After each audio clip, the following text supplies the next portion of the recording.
Por onde podemos começar?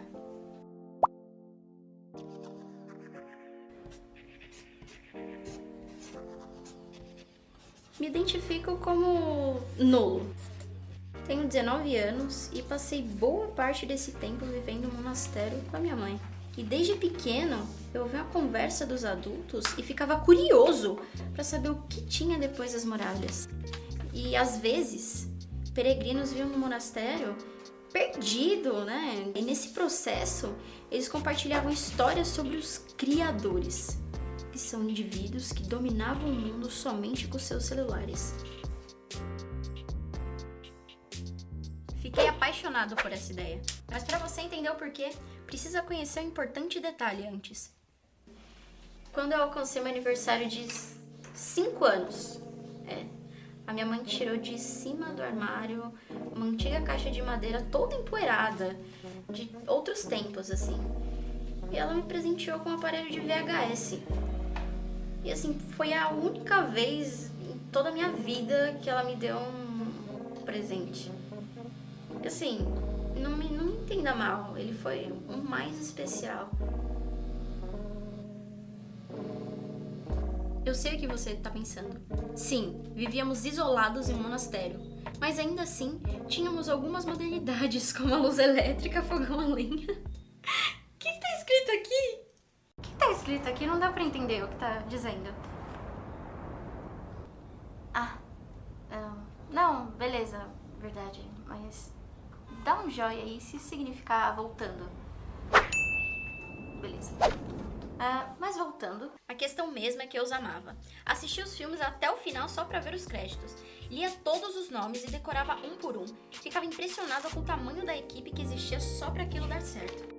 Por isso que eu sempre fiquei tão impressionado pelos criadores. As lendas ditavam que sozinho eles criavam incontáveis filmes apenas com seus celulares. E essas obras viajavam instantaneamente por todo o globo para todos os seus seguidores. Pra mim era difícil.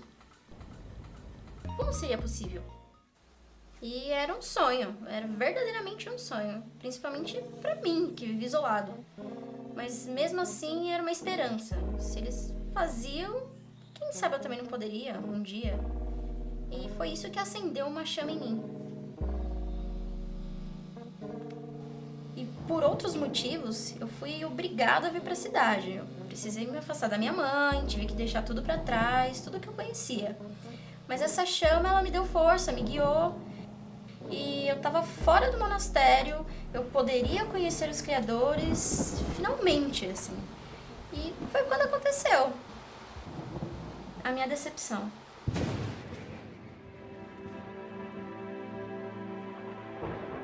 Em algum momento, houve inovação, mas tudo se tornou uma cópia de uma cópia. E os criadores, eles se perderam em tostões e se esqueceram de criar arte. Olha, veja bem, meu querido. Essa é uma opinião sua. Eu até respeito e tal, mas é um trabalho, entendeu? Eu quero ganhar o meu dinheirinho no final do mês. E assim, eu tenho um boleto pra pagar. Se você tivesse boleto pra pagar, você ia me entender muito bem. Mas enfim. A questão é que dias sombrios vieram e a tempestade era tudo que eu via. Até que meu primo Pablo, com quem eu vivo hoje, me entregou um biscoito da sorte. E dentro tinha um escrito: se tu se perder nas sombras, haverá uma chama interior que te guiará. E é por isso que eu tô aqui, pra tentar fazer a diferença. Sobre o que serão nossos vídeos? Sobre isso. Sobre a dificuldade, a tempestade e a chama. Essa é a nossa jornada pra criar a arte. Ou são uns vídeos legais mesmo. Se inscreve.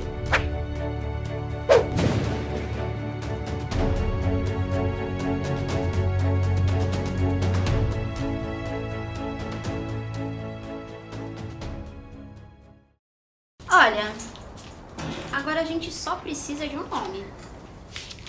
Às vezes...